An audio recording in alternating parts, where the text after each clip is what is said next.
إذن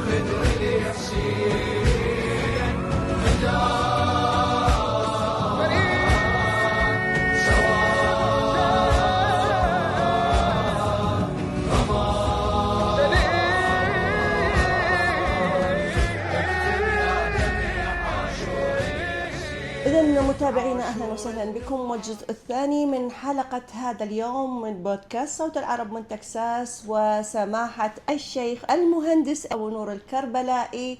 أهلا وسهلا بك مجددا شيخنا الكريم، حياكم الله. ننتقل الآن إلى الجزء الثاني وهو الجزء المختص بعاشوراء. نعم. يعني بداية كيف تجد عاشوراء في المهجر عما هو عليه في البلاد الأصلية؟ طبعا أنت تعلمين جيدا أن واقعة كربلاء ليس واقعة تاريخية حدثت سنة 61 وانتهت آثارها. نعم. إنما الأحداث تقاس بمقاييس. حتى نقيم قيمة الحدث لابد من عدة جوانب. أولا الأسباب التي أدت للحدث كلش مهمة. أنه لما قامت كربلاء، لما حدثت. نعم. كثير من المسائل تكون للأسف الشديد مثلا أسبابها تافهة، فالعقلاء لا يعيرون لها أهمية. إذن السبب لوقوع الهدف، كلما كان السبب عظيما كلما كانت القضية عظيمة. اثنين، الأشخاص الذين وقعت عليهم القضية أو اشتركوا بالقضية، كلما كان الشخص عظيما كلما كان الحدث أعظم. ثلاثة، طريقة حدوث الواقع، لأن أكو حوادث كثيرة صارت ولكن ما فيها وحشية. مثلا قد يقتل رجل رجلا آخر، ولكن أن يمثل به، أن يقطعه، أن كذا، هذه تعطي صورة أكثر بشاعة للجريمة التي حدثت. وأربعة، الأثر المترتب عليها. هناك مشكلة تصير ما فيها أثر، ما يمتد أثرها. سنة سنتين ثلاثة وتنتهي. أما كواقعة كربلاء لا، هي في امتداد متجددة. نعم. إذن العناصر الأربعة شكلت من هذه الواقعة، إذا قياسا ببقية الحروب، أكو حروب راحوا بها ملايين، ليس فقط 73 نفر. نعم أكو حروب امتدت طويلا، ليس جزءا من النهار. أكو حرب العالمية 4 سنوات و5 سنوات. ولكن تميزت كربلاء بالمفاهيم التي تركتها. أصبحت كربلاء مدرسة للأجيال، من سنة إلى سنة أي حيود، أي انحراف عن جادة الصواب تراها تستقيم في كربلاء. نعم. إعادة احنا نسميها يعني علميا يسمونها إعادة ضبط. إعادة ضبط في كل الأجهزة. نسوي لها فرمتة، نسوي لها كربلاء بالضبط إعادة تجديد سلوك اجتماعي وديني وسياسي على كل المبادئ. أنا أصور كربلاء كأنه عملية فلترة يمر بها الإنسان فيفلتر، كأنه خط ستاندرد، خط قياسي بين سنة وأخرى نعرض خطنا عليه فنرى التفاوت. نرى الانحرافات، يعني تأهيل الناس في هذه الفترة إلى الحياة، فهذه هي أهميتها. طيب كيف يمكن أن نحافظ على هوية الجيل الجديد من خلال هذه القضية، وخصوصا نحن هنا في الغربة؟ نعم، الناس في الغربة كالعائم في البحر. أحسنتم. ليس الناس في بلادهم كالعائم في نهر أو ساقية. كلما كان المجتمع يحمل هوية واحدة كلما كان السير فيه أسهل بكثير. نعم. أما في الغربة لا، يكون الوضع جدا أصعب وأكثر خطورة، وخصوصا على الأجيال الجديدة. نعم. إذا نحتاج إلى لقاحات، نحتاج إلى حبك هوية ونظم ووضع قوالب أكثر صرامة، ومسؤولية كبيرة على الوالدين ومسؤولية كبيرة على الفرد. إذن كيف نجعل من كربلاء مدرسة لبناء هوية مميزة قادرة على الصمود أمام تلك التيارات خاصة في المهجر؟ هو دراسة كربلاء تحليليا، لأن هناك نوعان من الطروح، طرح تاريخي وطرح تحليلي. الطرح التاريخي مجرد أن نتكلم عن السنوات، من هو وماذا قال ومتى خرج وماذا فعل وأين حل وثم تمت القضية واستشهدوا الأصحاب وأخذت النساء سبايا إلى الشام ثم عادوا إلى كربلاء بالأربعين وعادوا إلى المدينة وانتهى الموضوع. هذا مهم كقالب، لكن المحتوى أهم. نعم. من كربلاء نستخرج المفاهيم التي بها يستطيع الإنسان أن يصمد أمام أي تيار. الإمام الحسين عليه السلام، الإمام الحسين أول خطبة إله ما قال لهم أنا رايح أصير ملك أو أصير أمير وأنتم تتبعوني، لا رأسا قال لهم كأن برأسي على رمح طويل، أنا واضح. نعم. اللي يحب أن يعير الله نفسه وموطد على لقاء الله نفسه باذل فينا مهجته فليرحل معنا، واللي ما يريد خليه يتخلف، واللي يتخلف ما يدرك الفتح، يعني ما راح يحصل شيء، يخسر. من البداية هذا شنو يعطينا؟ مبدأ الوضوح في حياتي.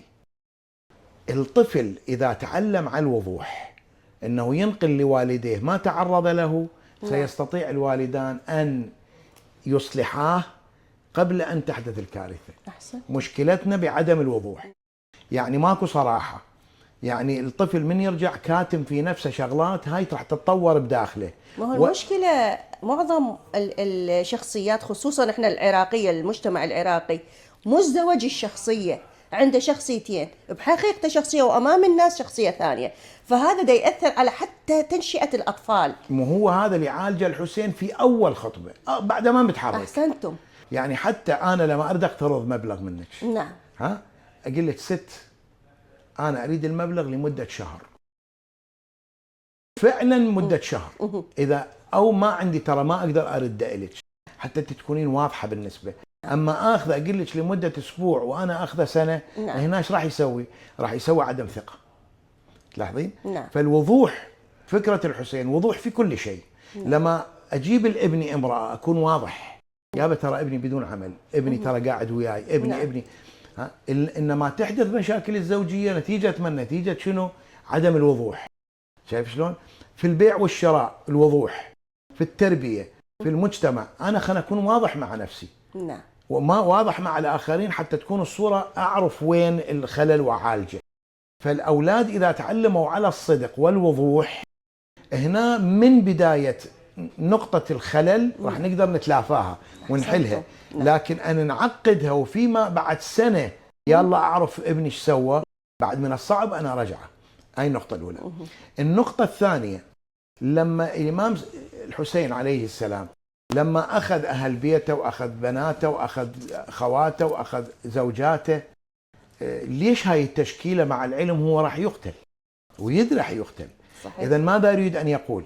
يريد من خلال كربلاء أن يعرف أن دور الأخت في حياتك شنو، دور الزوج في حياة زوجته شنو، دور الصديق، دور ابن العم، دور الغريب المسيحي اللي اجى مع الحسين عليه السلام.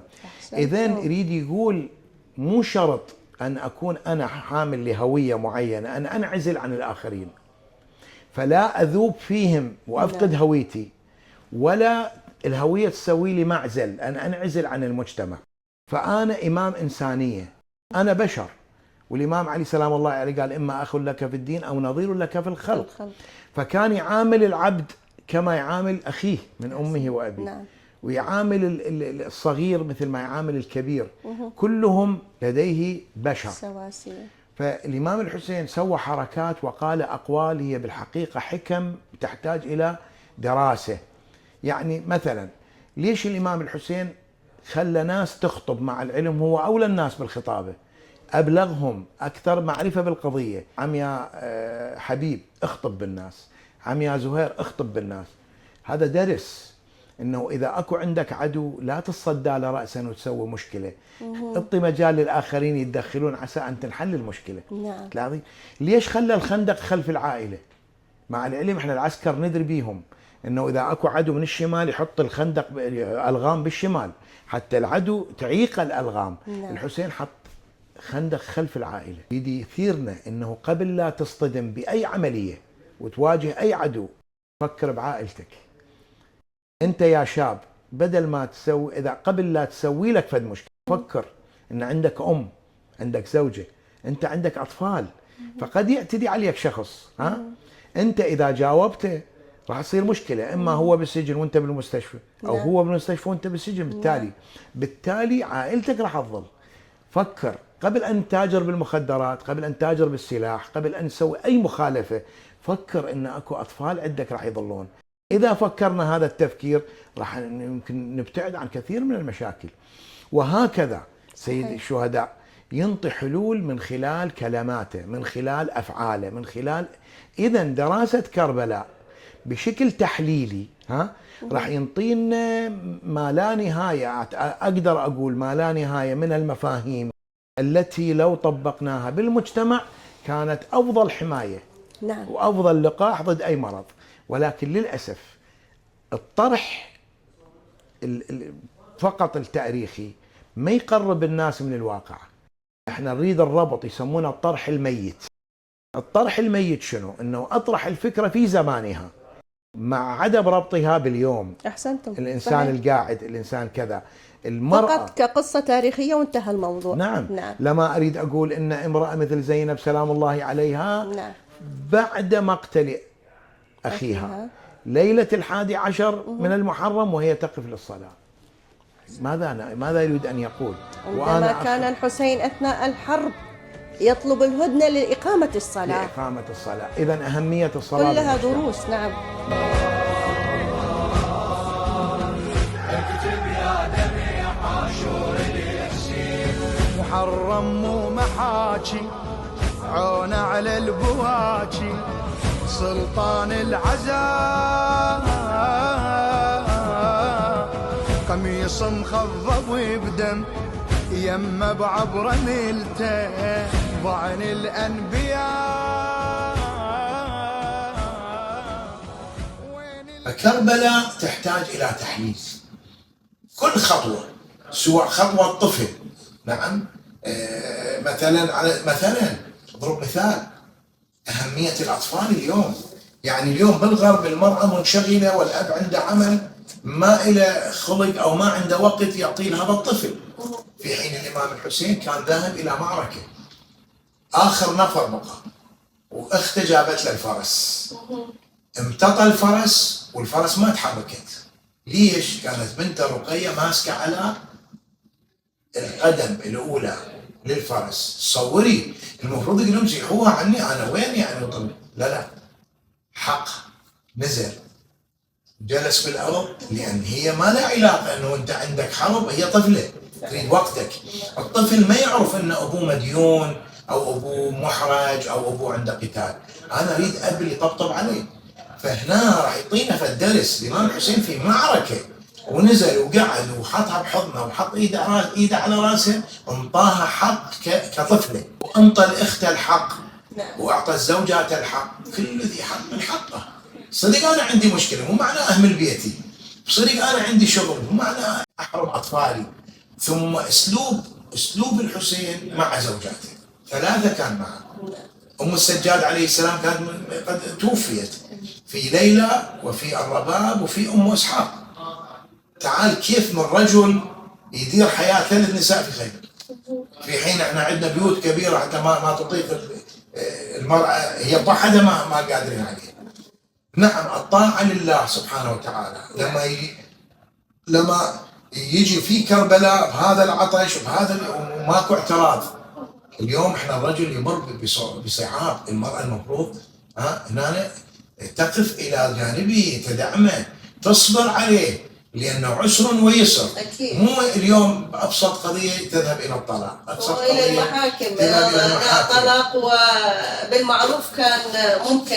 الآن نسمع بالكثير من الأسر تنهار وإذا بالزوجة تذهب إلى المحاكم وتشتكي، ويذهب الرجل في سين وجيم. نعم. هذا الرقم الشائع عندكم 911. نعم، 911 أبسط شيء. نعم. إذا احنا شلنا القانون الإلهي وحطينا القانون الوضعي. أكيد.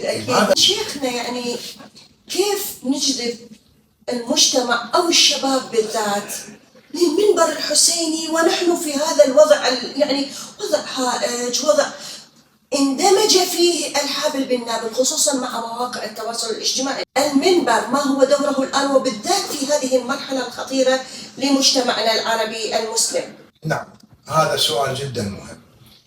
وهو مواكبة العصر، نعم. الابديت. لازم يكون المنبر ايضا متحرك حسب امكانية المجتمع حاليا. يعني لا نبقى على الطرح القديم القدج المنفصل على المجتمع. يجب ان نستخدم نفس ادوات المجتمع اللي يستخدمها اليوم نستخدمها مع الشباب عن طريق المنبر الحسيني. يعني التكنولوجيا كلش مهمة. ادخال التكنولوجيا في قضيتنا يعطينا قوة اكثر في التأثير بمجتمعنا. ولذلك انا اوصي نفسي واوصي الاخوان الخطباء في دراسة العلوم الحديثة اللي نزلت الان، اللي تكشف عن نفسية البشر.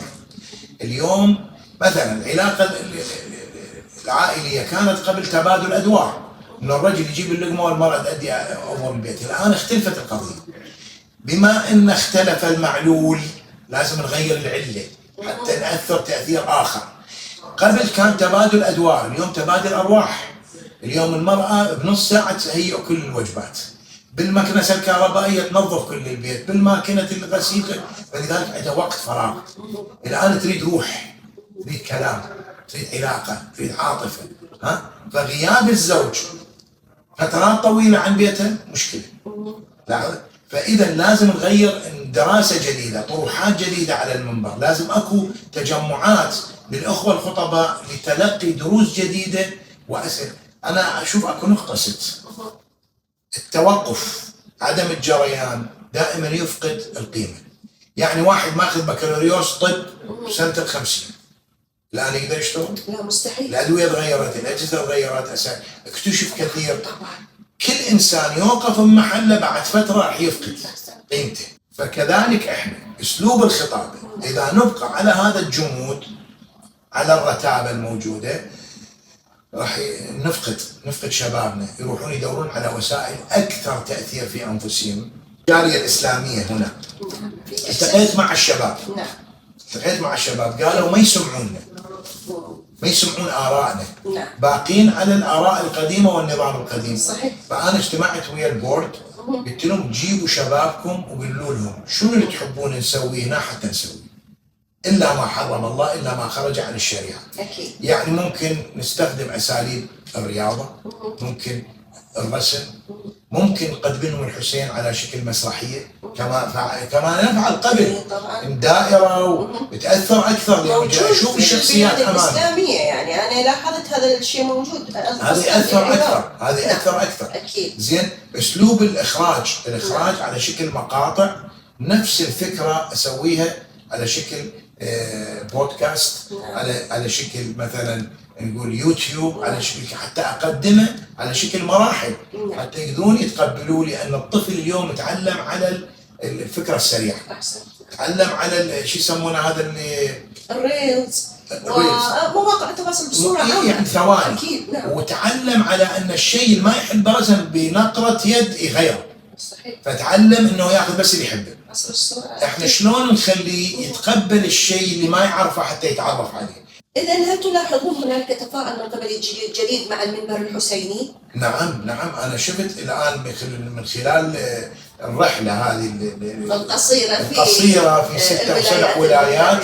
نعم، شفت حضور لأطفال، حضور لشباب، رغم أنه العدد ولكنهم ما شاء الله يتكلمون اللغة العربية بشكل صحيح، وأسلوب التعامل مع الكبار، وجودهم داخل الحسينية، استقبالهم، صبرهم موجود. فلا نعم، لازم نطور من هذه التجمعات. سؤالي الآن لأصحاب المنبر، للخطباء الأجلاء، هل استغلوا التطور والتكنولوجيا الحديثة لخدمة المنبر أم ما زالوا يعني بعيدين بعض الشيء؟ طبعا هو بعيد، اكو بيهم بعيد مو باختيار، يعني اكو ناس يعني ايده قصيره ما تصل الى مستوى هذا التكنولوجيا المتطوره، بل يحتاجون الى عمليه دعم وعمليه تنشيط وعمليه اجتماعات، ندوات تقام خاصة في المناطق المقدسة، كربلاء، كاظميني، النجف، الأشرف، دعوة للخطباء لطرح محاضرات حديثة حتى هم يستفادون من عندها في طرح محاضراتهم. والحقيقة جايبون عندنا بعض الخطباء، الحقيقة يعني جايات جهات جاي جاهد في سبيل إيصال الفكرة إلى الناس. فنحتاج إلى هذه الأساليب المتطورة حتى نقدر نجذب أكبر عدد ممكن من الناس ووضع معالم الهوية. حقيقة إحنا جاي نطرح البعض يطرح الدين بشكل قاسي، الموت والعذاب القبر وهكذا، والنساء خاصة النساء معلقة بشعورها وذيك رسالة وذيك رسالة، هاي تقول يعني هذا يعني ما يصير، هذا كله علينا مرعب رجل الدين يكون مرعب معظم الأحيان. نعم، هو الطرح احنا يعني الله سبحانه وتعالى إذا جهنم وهذا العذاب وهذا الكذا وهذا الكذا يدب اليأس عند الإنسان. لا، أنا أحاول أن أقدم له نفس الفكرة بس بطريقة أسهل. أكو ملك، يقولون أكو ملك شاف حلم انه اسنانه كلها واقعه وكذا، فاراد تفسير للحلم. فاول واحد اجى قال له انت تدفن اهلك كلهم بيدك. الثاني وهذا تفسيره، اي نعم، بس اختار اسلوب اخر. الاسلوب نعم. ايش قال له؟ قال له شنو تفسير حلمي؟ قال له تفسير حلمك انت اطول اهل بيتك عمرا. قال ما شاء الله، انت اطولهم عمر. شنو معنى اطولهم عمر؟ يعني هم سيموتون لكن انت بعدهم وانت تبقى، يعني انت راح تدفنهم. نفس الحكي بس باسلوب اخر. اكو اب قال للابنه اذا ترسب بالامتحان اذبك بالنار احرقك بالتنور. لا اله الا الله. هنا الناس طبعا تلومه ولا ما تلومه؟ اكيد تلومه، يعني هو اكو شنو؟ يعني شنو من عقوبه؟ مو يعني ماكو تناسب. نعم. والله رسب بالامتحان اذا ذبه بالتنور يعاقبونه. بينما لو الابو قال للابنه بابا لا تلعب بالنار تحترق بابا تحترق ايدك. الان اذا الولد لعب بالنار واحترق من يلوم الابو؟ لا بالعكس، واحد يلومه. اذا عقوبه رب العالمين مو هو مرتبها، يعني يقول لي كذا انا ذبه بالنار، لا يقول لك لا تقترب للغيبه لان باطن الغيبه نار. احسنتم. باطن الغيبه نار. نعم. أيحب أحدكم أن يأكل لحم أخيه ميتا وياه يأكل لحم ميت. شوف التصوير فعلا. فهنا إذا تبين الإنسان يقوم يلتبها الروح، هذا مو الله جاي يذبني بالنار، أنا جاي أذب روحي. صحيح. فهذا الأسلوب في طرح الفكرة أو صياغتها بشكل مرتب بحيث يقبلها الإنسان المؤمن. طيب لو طلبنا من حضرتك رسالة قصيرة لأبناء الجالية بعد أن شفتهم في عدة ولايات والآن تختمها في تكساس، ماذا تقول لهم؟ أقول لهم المركز الإسلامي، المركز الإسلامي، المركز الإسلامي، المكان الوحيد الذي يجعلك آمنا. حسينية والمسجد والبيت محطات الانطلاق يجب أن تكون آمنة ويجب أن تكون أنت فيها. الابتعاد عن المراكز الإسلامية هي الابتعاد الغصن عن العروق. الإنسان بالمهجر يحتاج إلى الانتماء، الانتماء يعطيه قوة. لما يجي الطفل يحس نفسه هو يتكلم الوحيد عربي بنص مجموعة إنجليزية، يحس نفسه بغربة. لما يجي راح يلقى أطفال يحشون نفس اللغة مالته، راح يعتز بلغته. التقاء النساء مع بعضهن راح يصير تلاقح، تبادل أفكار، لقاية الرجال. فبالتالي المركز الإسلامي هو المحطة، هو يسمونه الموضع الذي يحمينا من القصف الخارجي ومن الهجومات ومن الخطر. فنجعل من المركز الإسلامي محط. أنا أنصح، أنا شفت أكو تقصير كبير، يعني بالويكند بنهاية الأسبوع تلقى تجمع أكثر وبقية الأيام ماكو. أنت وجودك بالمسجد هو حماية لأطفالك، هو زرع في مكان مقاومة لأطفالي ولزوجتي ولبناتي. فوصيتي أنه التواجد والتعاضد والتلاحم والتعاون في داخل المراكز الإسلامية. ما هي رسالتك الأخيرة في برنامجنا لهذا اليوم؟ والله رسالة أول مرة هي نصيحة واحدة ومن ثم حث. إن الحسين مصباح الهدى وسفينة النجاة، مثل سفينة نوح، الماء يركب بيها يهلك. قال رسول الله صلى الله عليه وآله إن مثل أهل بيتي كسفينة نوح، من ركبها نجا ومن تخلف عنها هلك وغرق. إذن عندنا فرصة هاي الأيام أن نركب سفينة الحسين، أن نعرض أنفسنا على مبادئ الحسين حتى لا نبتعد كثيرا، حتى لا يؤثر الذنب فينا كما يؤثر المرض في جسم الإنسان ويتوغل به. هاي بشكل عام. نعم. حضورنا للمجالس والتعاضد وتسجيل أسماءنا في هذا السجل المقدس، هاي وحدة. ونصيحة عامة لكل من يسمعنا: افعل الشيء الذي لا يستطيع عزرائيل أن يأخذه منك. من الصباح إلى المساء نكسب أموال، نبني بيوت، نخيط ثياب، نعم نخلف أولاد، ما أدري شو، هذني كلهم راح ياخذها منك. نتسابق للمناصب، نتسابق نرائي، وبالأخير كله ينوخذ. ما هو الشيء الذي لا يستطيع عزرائيل أن يأخذه منك؟ ابحث بهاي النقطة، يعني هذا الوحيد الذي ستأخذه معك.